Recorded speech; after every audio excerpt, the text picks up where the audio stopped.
Joseph Robinette Biden Jr. was born in Scranton, Pennsylvania, the first child in a vivacious, tight-knit Catholic family. Every single person, my dad used to say, no matter who they are, Joe, is entitled to be treated with dignity. A word, I think, that is probably used more here in Scranton, at least in my experience, than anywhere else. Soon, tough times. His dad's business failed, and he ultimately moved the family to Delaware for a job. Tony Allen, president of Delaware State University, was a speechwriter for Biden in the 90s. He tells the story of his father losing his job and the family having to move to Wilmington. My dad, who fell on hard times, always told me, though, champ, when you get knocked down, get up. Get up. In high school, Biden thrived as an athlete, but classmates called him Dash for his stutter. Author Stephen Levingston. He was subjected to a lot of bullying, and he didn't want that to define him. So he worked really hard, staring in the mirror and working his lips and trying to make sure that he could speak. He stayed in Delaware for college, and on a spring break trip, he met aspiring teacher Nelia Hunter. They married 2 years later. Biden got a law degree and almost immediately jumped into local politics in the state's largest county. Joe Biden started his political career as a Newcastle County councilman. The 20-something councilman soon had 3 small children. He also had growing ambition. And in 1972, Biden ran for U.S. Senate, an utter long shot. Let's take a look now at some of the very close Senate races. Delaware is the first state. J. Caleb Boggs, who is the incumbent Republican, being challenged by Joseph Biden. By just 3,000 votes in the end, he won. Biden was an instant national headline. Days after the election, he turned 30 and celebrated with his wife. But 1 month after that, tragedy. A car crash took the lives of wife Nelia and their 1-year-old daughter, Naomi. Their sons Hunter and Beau were injured, and Biden, who initially considered resigning, was sworn into the Senate from beside Beau's hospital bed. So help you God. I do. Congratulations, Senator. Thank you. If in 6 months or so there's a conflict between my being a good father and being a good senator, which I hope will not occur, we can always get another senator, but they can't get another father. Terrible tragedy. Nina Totenberg is the justice correspondent for National Public Radio. I have a dim recollection of him being sort of a zombie for a little while, just sort of walking through the steps that you take to survive. Biden commuted on Amtrak some 4 hours a day to be home with his kids at night. Joe Biden was a complete newbie. He was close to college age. And the people who really had power in the Senate in those days were the Dixiecrats, the old bulls. And he quickly discovered, I think, that if you wanted to get anything done, you had to go through them, and was very effective at it. Things started moving quickly. In 1975, Biden was placed on the powerful Foreign Relations Committee, and a few years later, on the Judiciary Committee. He met teacher Jill Tracy Jacobs, and despite some proposal rejections, they married 2 years later, with the blessing of young Hunter and Beau. I'm ashamed of the lack of moral backbone to this policy. Still commuting to Washington by train, in the 1980s, Biden's life and profile grew. Daughter Ashley was born, and 1987 marked his first campaign for president. It is the obligation of this generation to care for and protect the future of our children. Almost immediately, Biden ran into trouble. He had taken to quoting a British Labour Party leader in his speeches. But at an August debate in Iowa, Biden did not attribute the following quote. Why is it that Joe Biden is the first in his family ever to go to a university? Why is it that my wife, who's sitting out there in the audience, is the first in her family to ever go to college? Back on Capitol Hill, Biden faced questions about the alleged plagiarism. I saw that and it was a connect. I mean, I could tell how that man felt. Within 1 week, he would drop out of the race, just as he faced another test. There will be other opportunities for me to campaign for president, but there will not be many other opportunities for me to influence President Reagan's choice on the Supreme Court. Biden, now chairman of the Judiciary Committee, oversaw the confirmation hearing of Judge Robert H. Bork to the Supreme Court.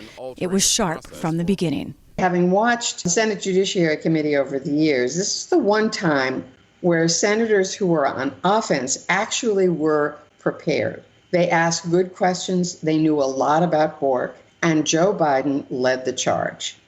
Bork failed his confirmation vote. The nomination is not confirmed. Just a few months later, in 1988, a health crisis.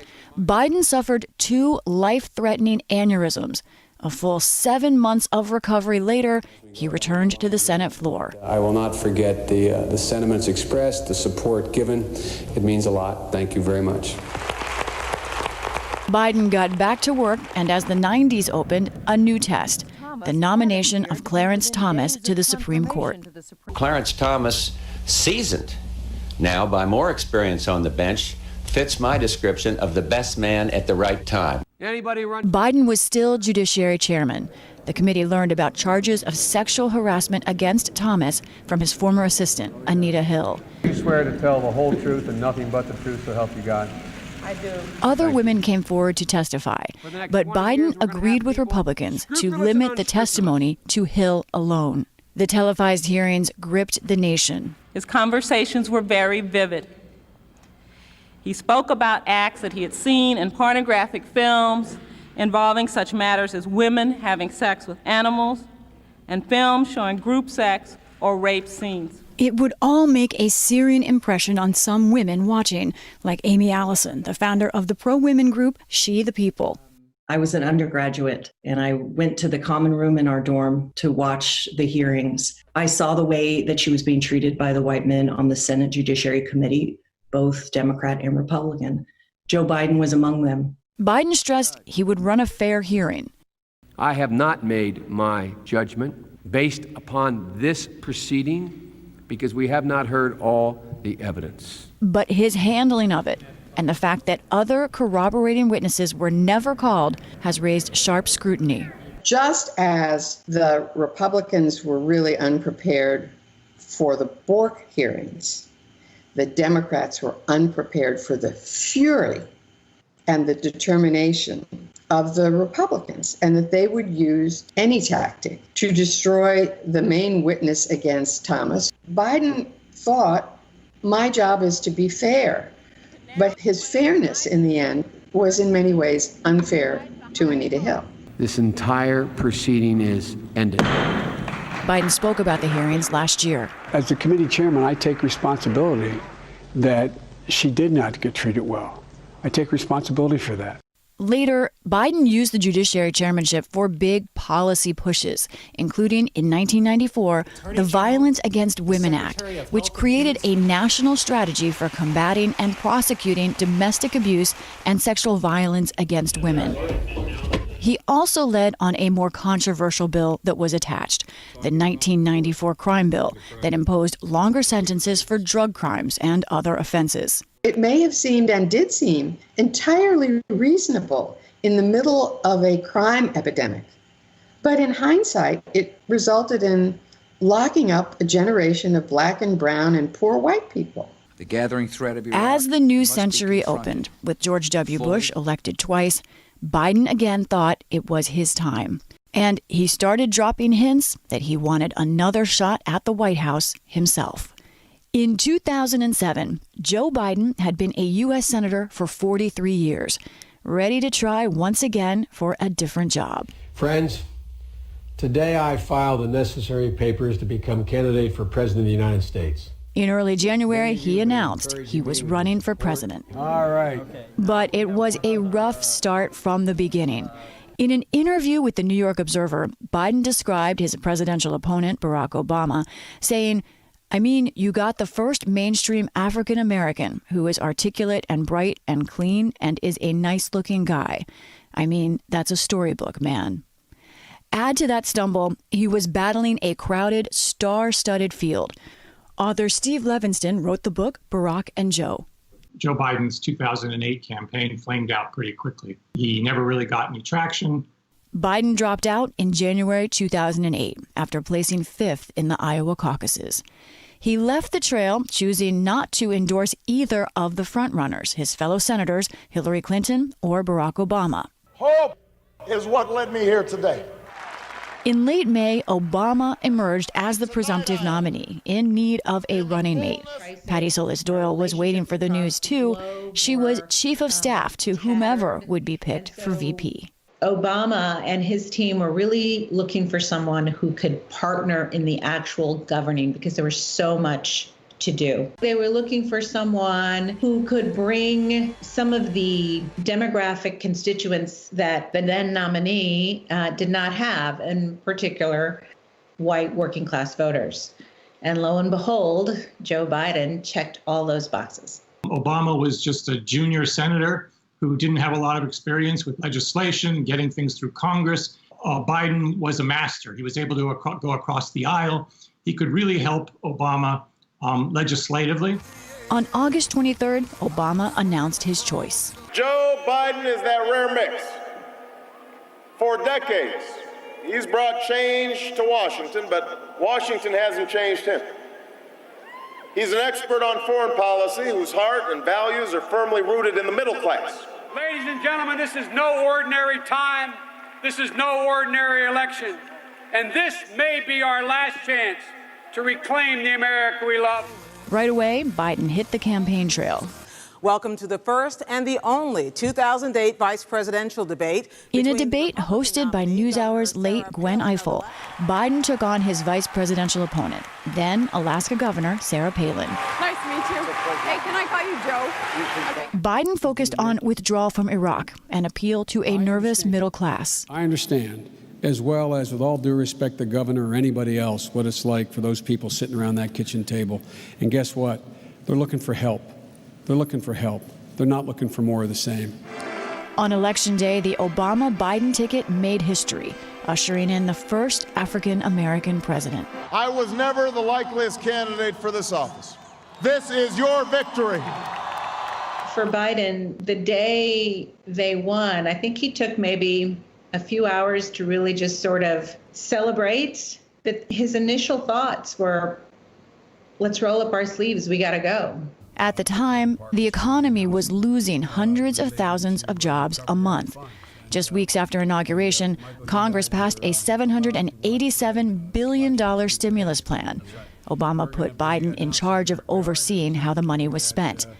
It was the first of many Biden bridges to Congress, including health care reform. And later, he would be the key negotiator with Senate Republican leader Mitch McConnell in a fiscal crisis. He had these long standing relationships on both sides of the aisle, both Democrat and Republican. And when you have a divided government, that's a very important role. But Biden also caused heartburn by going off script, including his words to his boss the day the Affordable Care Act was signed. He also got mixed attention for how he touched people, sometimes tightly embracing or putting hands on shoulders, like with Stephanie Carter, wife of the incoming defense secretary. Some, like Carter, said it was a show of empathy. But in 2019, a half dozen women would say he made them uncomfortable. Biden responded to the allegations of unwanted touching with a video, saying he heard the women and would be more aware of others' personal space. But then one of the women, a former Senate staffer named Tara Reid, would add to her charges, saying Biden sexually assaulted her. He just had me up against the wall, and the wall was cold. And I remember it happened all at once. The gym bag, I don't know where it went. I handed it to him, it was gone, and then his hands were on me and underneath my clothes. Biden addressed the charge on MSNBC. No, it is not true. I'm saying unequivocally, it never happened. And it didn't. It never happened. When he was vice president, though, Biden's verbal missteps were his greatest controversy. In 2012, on NBC's Meet the Press, Biden was asked about gay marriage, something the Obama White House had not yet endorsed. I am absolutely comfortable with the fact that men marrying men, women marrying women, and heterosexual men and women marrying men are entitled to the same exact rights, all the civil rights, all the civil liberties. 3 days later, Obama made his own announcement. At a certain point, I've just concluded that, for me personally, it is important for me to go ahead and affirm that I think same-sex couples should be able to get married. Now, while this looks like a gaffe in a big way and may seem to alter policy, I feel that it really wasn't a policy-altering gaffe. It was a policy-speeding gaffe, in a sense that Obama was heading that direction anyway, and Joe sort of gave him the nudge. Obama and Biden, who barely knew one another at the start of their campaign, were now a close-knit team. Talk about our bromance. The political bromance launched scores of internet memes. We saw pictures of them laughing together, hanging out together, going out for burgers together, putting on the White House green together. This was unique in terms of what a vice president and a president did. Obama knew what he was good at. Biden knew what he was good at. And they worked it out like two people who, had worked together for years and years. That relationship helped to support Biden when tragedy came again to his family. Biden's oldest child, Beau, died of brain cancer in May of 2015. He was 46, a combat veteran who'd been to Iraq, and a promising politician serving as Delaware's attorney general. And he'd walk over, give me a kiss, and say, "Dad, you got enough Biden, coffee?" in an interview with PBS NewsHour. Beau was always the guy who, as Barack said, the president said at his eulogy, Beau was Joe 2.0. Tony Allen worked for Joe Biden in the 90s as a speechwriter and special assistant. When Beau Biden died, it was devastating to the vice president, and it was devastating to Delaware because we already knew all the tragedy that he had suffered. When the vice president of the Biden family lost Beau, I felt like we all lost Beau. For Biden, it was existential in a way, in the same way that when he lost his first wife in that car crash many years earlier, when he first became a senator, he doubted everything.